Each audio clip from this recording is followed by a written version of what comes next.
बिस्मिल्लाहिर्रहमानिर्रहीम। अस्सलाम वालेकुम। उम्मीद है आप सब लोग खैरियत से होंगे।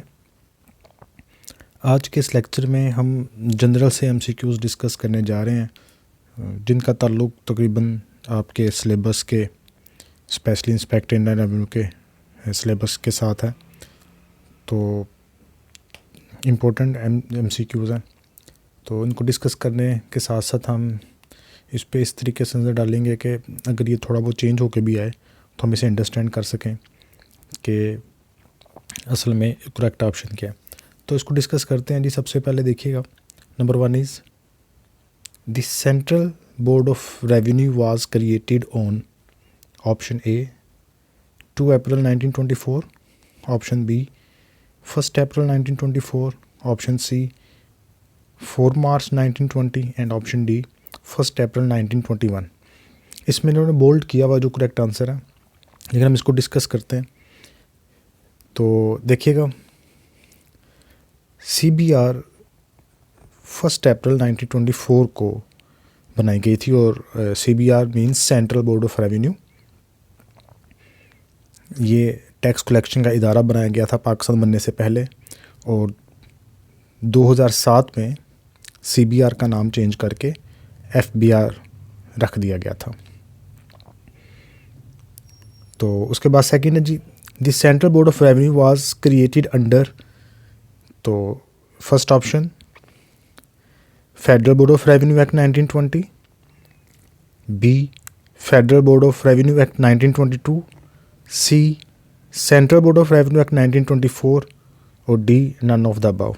तो इसका जो लॉ था वो सी ऑप्शन है जी, central board of revenue act 1924। 1 अप्रैल 1924 को इदारा बना और किस लॉ के तहत बना? Central board of revenue act 1924। ऐसे मैंने आपको बोला FBR कब बना? 2007 में, और उसका लॉ क्या है? FBR act 2007। उसके बाद c point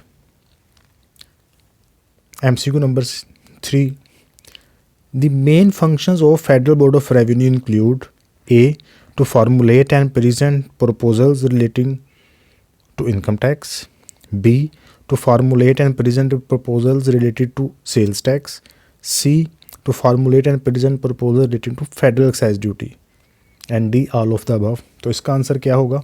all of the above। all of the above इसलिए कि जो FBR है, फेडरल बोर्ड ऑफ रेवेन्यू, वो इनकम टैक्स, सेल्स टैक्स और फेडरल एक्साइज ड्यूटी तीनों को डील करता है।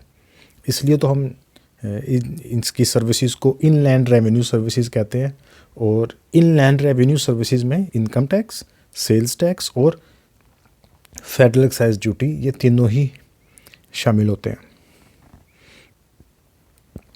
देन MCQ नेक्स्ट देखें, the federal board of revenue drives its powers from which of the following enactments. कि फेडरल बोर्ड ऑफ रेवेन्यू की जो पावर्स हैं वो किस लॉ के तहत वो काम कर रहा होता है? तो number 1 a point sales tax act 1990, b income tax rules 2002, c sales tax rules 2006, d federal excise rules 2005, या ऑल ऑफ द अबव। तो आंसर है ऑल ऑफ द अबव, क्योंकि इसने सेल्स टैक्स को भी सारा देखना होता है, इनकम टैक्स को भी देखना होता है, फेडरल एक्साइज ड्यूटी को भी इसने देखना होता है। अच्छा, मे भी इसको वो चेंज कर दे, इसमें से कुछ स्किप करके लिख दे इनकम टैक्स ऑर्डिनेंस 2001, इसमें से स्किप करके वो लिख दे federal board of revenue act 2007, तो वो भी इसी के अंडर आएगा। तो इसको भी तवज्जो से देख लीजिएगा। देन नेक्स्ट MCQ है जी, what are the sources of revenue in Pakistan? Federal taxes, provincial taxes, both A and B, none of the above.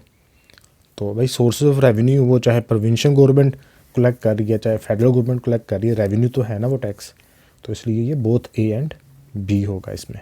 Then number 6, the federal taxes include direct and indirect tax, direct tax which is directly paid to the government और indirect tax which is indirectly paid to the government. Simple सी अल्फाज में अगर हम बयान करें, direct tax जो हम गवर्नमेंट को दे रहे हैं, जैसे इनकम टैक्स, इनडायरेक्ट टैक्स हम डायरेक्टली गवर्नमेंट को तो नहीं दे रहे, लेकिन वो अल्टीमेटली हम पे कर रहे हैं, जैसे सेल टैक्स हम लोग एंड यूज़र के तौर पे करते हैं। और बी पॉइंट इसका income tax, C point custom duties और D all of the above. तो भाई फेडरल टैक्सेस में सब कुछ ही आ जाता है, डायरेक्ट टैक्सेस भी, इनडायरेक्ट टैक्सेस भी, इनकम टैक्स, कस्टम ड्यूटीज़ वगैरह। तो इसका आंसर क्या होगा जी, all of the above. Then number 7, the components of income tax includes a collection on demand, withholding taxes and advance tax payments with returns. B. Tax on demand, voluntary payments and sales tax. C. Agriculture tax, withholding tax and custom duties. D. All of the above. तो जो इसका correct answer है वो a है, क्योंकि ए के अंदर जितनी बातें लिखी हुई हैं वो सारी कंपोनेंट्स हैं इनकम टैक्स के। हम पर्टिकुलरली इसमें इनकम टैक्स की बात कर रहे हैं। कलेक्शन ऑन डिमांड है कि आपका जितना टैक्स बनता है जब आप कैलकुलेट करते हो तो वो टैक्स असल में डिमांडेड टैक्स होता है, जो टैक्स वाले आपसे डिमांड कर रहे होते हैं। विद होल्डिंग टैक्स जो पहले से ही किसी ट्रांजैक्शन पे आपसे विद हेल्ड कर दिया जाता है, ये भी इनकम टैक्स में होता है। और एडवांस टैक्स पेमेंट्स ये भी किस में होता है जी, इनकम टैक्स में। तो इसका जो बेहतर आंसर, करेक्ट आंसर है वो ए है। Then next MCQ point number 8, workers welfare tax is charge at the rate of. ये टैक्स रेट बस सिंपली इसमें याद कर लें, ए ऑप्शन में 1%, बी में 1.5%, सी में 2%, डी में 2.5%। तो ये रेट याद कर लें, वर्कर वेलफेयर फंड का जो टैक्स रेट है वो 2% है। Then point number 9, the workers profit participation fund is paid by companies at the rate of. अब ये भी रेट ही आपको याद करना पड़ेगा कि जो वर्कर्स प्रॉफिट पार्टिसिपेशन फंड है जो कंपनीज पे करती हैं वर्कर्स से रिलेटेड, 5%, 10%, 20% या 12%। तो इसका करेक्ट आंसर है 5%। Then MCQ number 10, custom duties are levied to which of the following acts. Custom duty में कौन सा एक्ट या कौन सा लॉ अप्लाई होता है? तो A income tax ordinance 2001, B federal excise act 2005, C custom act 1969, D none of the above. तो ऑब्वियसली कस्टम ड्यूटी की हम बात कर रहे हैं तो उसमें जो लॉ है वो कस्टम से रिलेटेड होगा और वो कस्टम एक्ट 1969 है। ये सारे लॉज याद कर लीजिएगा।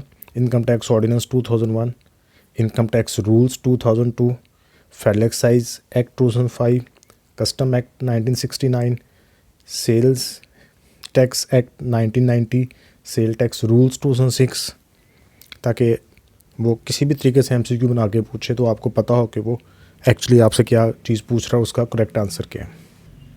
इसके बाद point number 11, the federal excise duties are levied on. कि फेडरल एक्साइज ड्यूटी किस पे लगती है? ए पॉइंट डोमेस्टिक प्रोडक्शन पे, B point imports and services पे, C point both A and B, और D point none of the above. तो भाई फेडरल एक्साइज ड्यूटी डोमेस्टिक पे भी लगती है, इंपोर्ट एंड सर्विसेज पे भी लगती है। तो इसका जो करेक्ट आंसर होगा वो बोथ ए एंड बी होगा। Then point number 12, which of the following taxes come under the head of provincial taxes. किन ऑप्शंस दी हुई हैं तो उसमें से बताएं कि प्रोविंशियल टैक्स कौन सा है। A property tax, property tax provincial में आता है। बी एक्साइज ड्यूटीज़, ये भी प्रोविंशियल टैक्स का सब्जेक्ट है। सी स्टैम्प ड्यूटीज़, और D all of the above. Stamp duties भी प्रोविंशियल में आता है, तो इसका मतलब ये सारे प्रोविंशियल टैक्सेस के अंडर ही फॉल करते हैं। Then point number 13, direct taxes comprise about what percentage of Pakistan total tax revenue.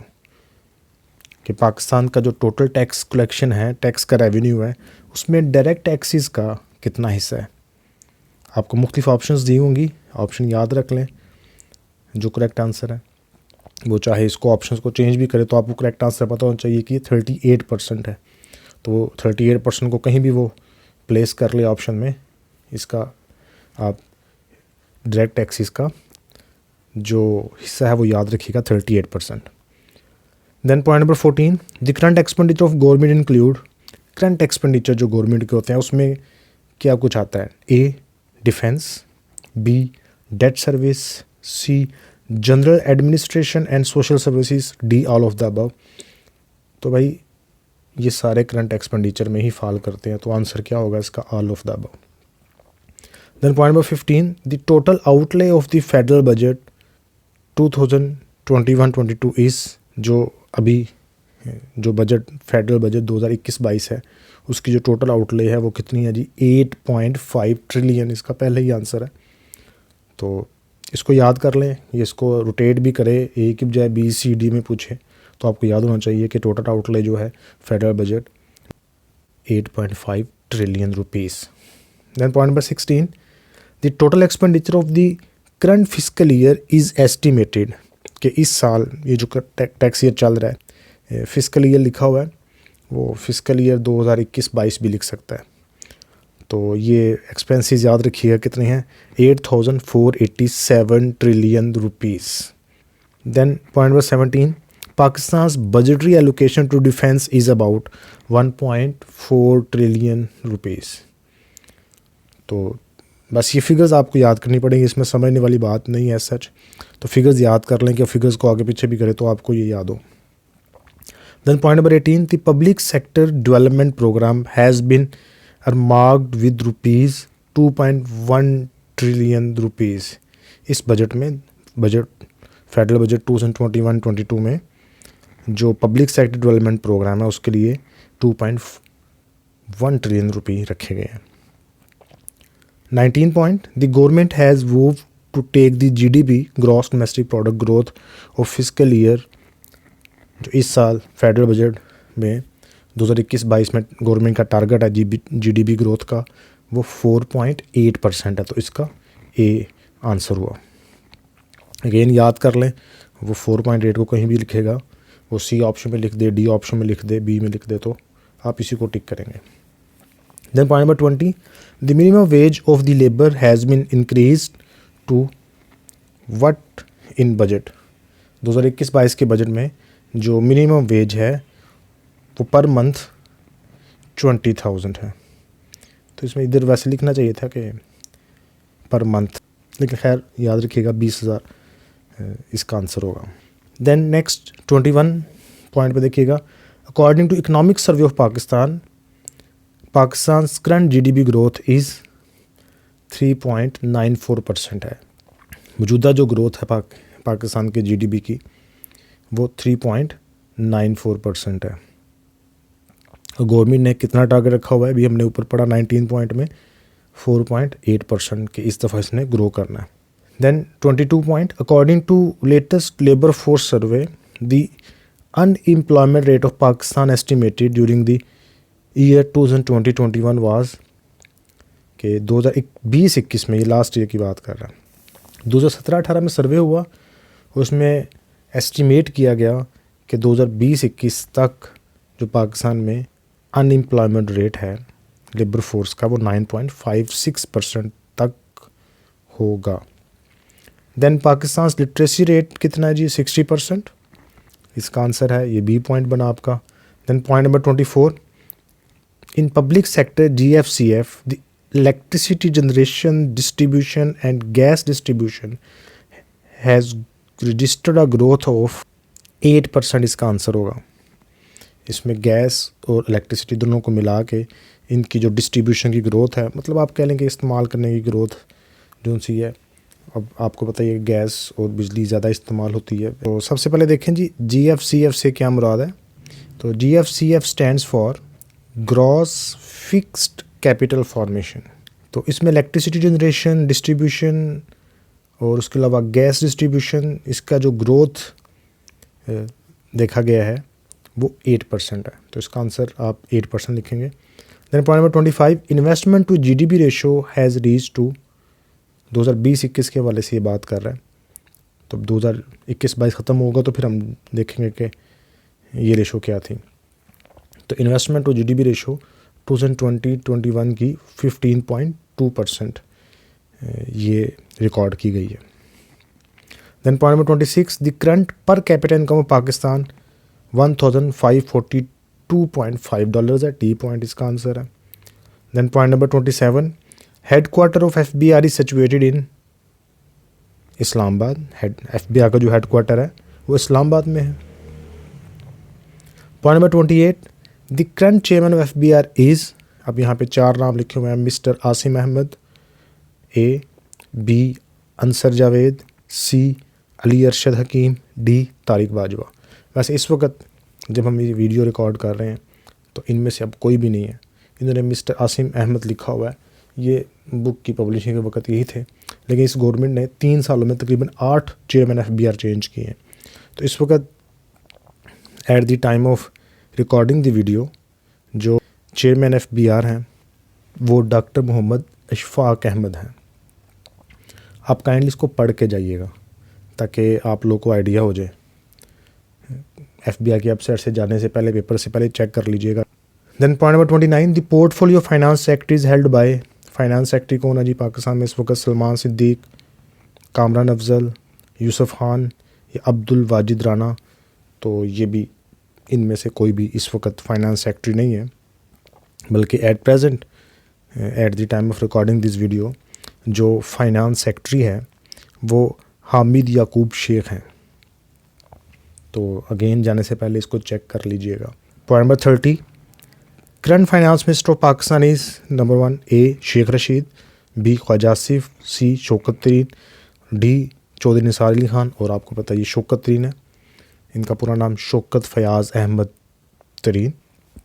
Last one FBR stands for, वो आपको पता है जी फेडरल बोर्ड ऑफ रेवेन्यू। अच्छा, यहाँ पे मैं आपके सामने स्क्रीन पे शो भी होगा, इसको देख लें। फ़िलहाल जो ये करंट कुछ पोजीशंस हैं जो आपसे पूछी जा सकती हैं। फाइनेंस मिनिस्टर शौकत तरीन, और फाइनेंस से related parliamentary secretary Makhdoom Zain Hussain Qureshi, finance secretary Hamid Yaqoob Sheikh, adviser for commerce Abdul Razak Dawood, federal secretary Mohammad Saleh Ahmad Farooqi, और पार्लियामेंट्री सेक्रेटरी कॉमर्स से रिलेटेड आलिया हमज़ा मलिक। ये आपके सामने लिस्ट आ रही है, इसको ध्यान से देख लें, ये नाम याद कर लो। जाने से पहले इनको एक दफ़ा चेक कर लीजिएगा कि आया स्टिल ये लोग पोजीशन को होल्ड किए हुए हैं कि चेंज हो चुके हैं। तो ये कुछ मिक्स्ड पॉइंट्स थे जो कि अहम है। इसमें कुछ चीज़ें फिगर्स के तौर पे हैं, कुछ अमाउंट्स हैं, कुछ परसेंटेजेस हैं, तो इन्हें याद ज़रूर कीजिएगा। और इंशाल्लाह नेक्स्ट लेक्चर में हम किसी एक स्पेसिफ़िक टॉपिक के मुतालिक MCQs को डिस्कस करें। ये तो जनरल थे, मिक्स थे कुछ MCQs। तो उम्मीद है कि आपको समझ आ चुकी होगी। कोई प्रॉब्लम है तो आप कमेंट करके पूछ सकते हैं। अपना ख्याल रखिएगा। अल्लाह हाफिज़।